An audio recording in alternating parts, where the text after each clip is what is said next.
നമസ്കാരം.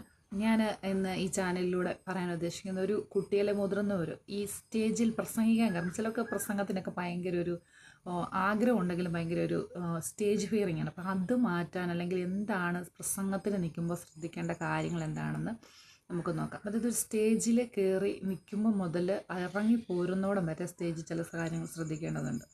അപ്പോൾ ഞാൻ എൻ്റെയൊക്കെ ചെറുപ്പത്തിൽ പ്രസംഗത്തിന് കയറുമ്പോൾ എൻ്റെ അമ്മ തലേദിവസം എന്നെ പ്രാക്ടീസ് ചെയ്യിപ്പിക്കും. അതുപോലെ കണ്ണാടിയുടെ മുന്നിൽ നിർത്തി എന്നെ പ്രസംഗിപ്പിക്കാറുണ്ടായിരുന്നു. അതൊക്കെ നമുക്ക് തരുന്ന കോൺഫിഡൻസ് വളരെ വലുതാണ്. അപ്പം നമ്മൾ തന്നെ ഓഡിയൻസ് ആയിട്ട് നമ്മൾ കണ്ണാടി കാണുക. അപ്പം നമ്മുടെ ആ ഭാവഭേദങ്ങൾ നമുക്ക് തന്നെ കാണാൻ സാധിക്കും. അപ്പം നമ്മൾ ആദ്യം സ്റ്റേജിലേക്ക് കയറുമ്പോൾ ഒത്തിരി വലിച്ചു നീട്ടുന്നില്ല. നമ്മൾ ആദ്യം സ്റ്റേജിലേക്ക് കയറുമ്പോൾ നമ്മൾ കുട്ടിയോട് പറഞ്ഞു നിൽക്കേണ്ടത് നിവർന്ന് നിൽക്കുക എന്നുള്ളതാണ്. ഇങ്ങനെ ഒരു അലസഭാവത്തിൽ നിൽക്കാതെ ആത്മവിശ്വാസത്തോടെ ചുമലൊക്കെ നേരെ പിടിച്ച് നിൽക്കുവാനായിട്ട് ശ്രദ്ധിക്കാം.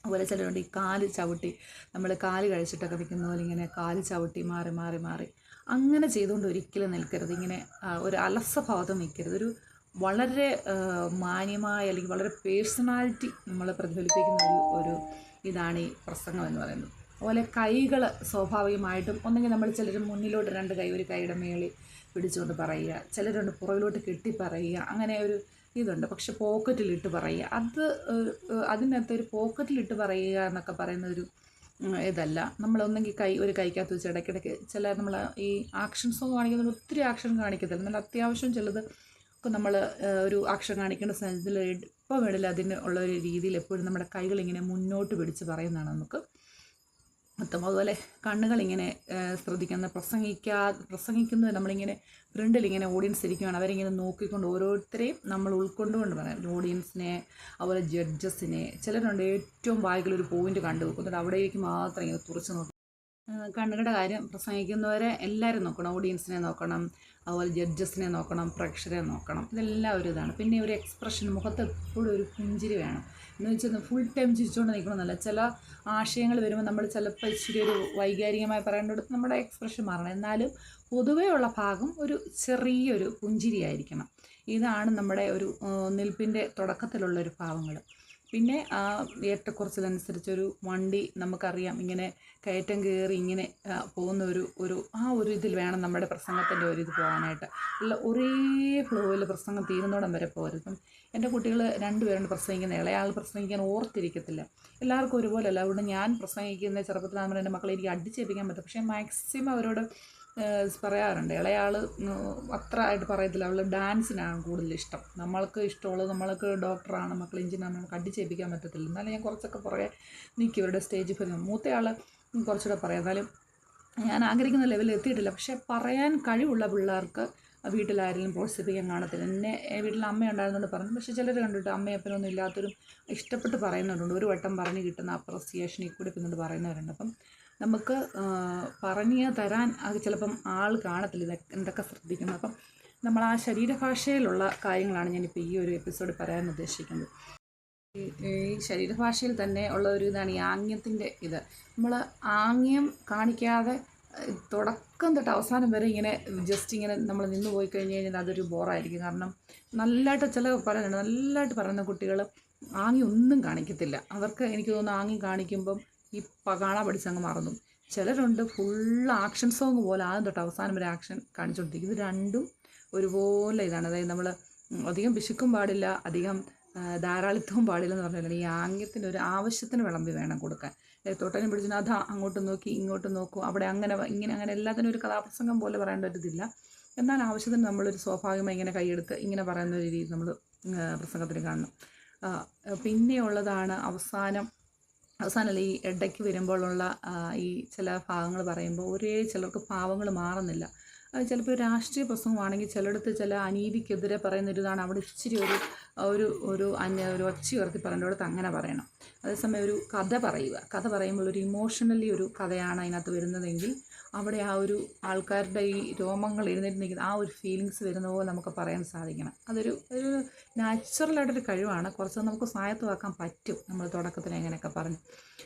ഇപ്പം ഞാനൊക്കെ ആദ്യമായിട്ട് എനിക്ക് തോന്നുന്നു പ്രസംഗം പറയാനായിട്ട് എന്നെ ഒരു ജോൾ തെരേസ എന്ന് പറഞ്ഞ് കണ്ണിമല സ്കൂളിൽ ഒരു സിസ്റ്ററാണ്. ഇപ്പം ഞാൻ മദർ തെരേസ ഓർമ്മിപ്പിക്കുന്ന ഒരു പേര്. ആ സിസ്റ്റർ ആദ്യമായിട്ട് എന്നെ കയറ്റി കയറ്റി വിട്ടു. ഞാൻ മറന്നു, എന്നെ കരഞ്ഞപ്പോൾ എടുത്തോണ്ടാണ്. അന്ന് എൻ്റെ അമ്മയൊന്നും കൂടെ വന്നിട്ടില്ല. അതാണ് എൻ്റെ പ്രസംഗത്തിൻ്റെ ആദ്യമായിട്ടുള്ളത്. അമ്മയാണ് എന്നെ നിർബന്ധിച്ചൊക്കെ വിടുന്നത്.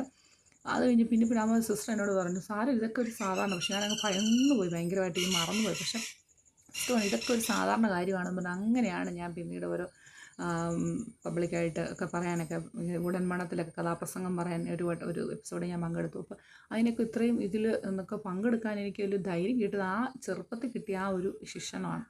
പിന്നെ ഈ ശബ്ദത്തിൻ്റെ കാര്യം പറഞ്ഞു, ഇനി ആംഗ്യത്തിൻ്റെ കാര്യം നമ്മൾ പറഞ്ഞു.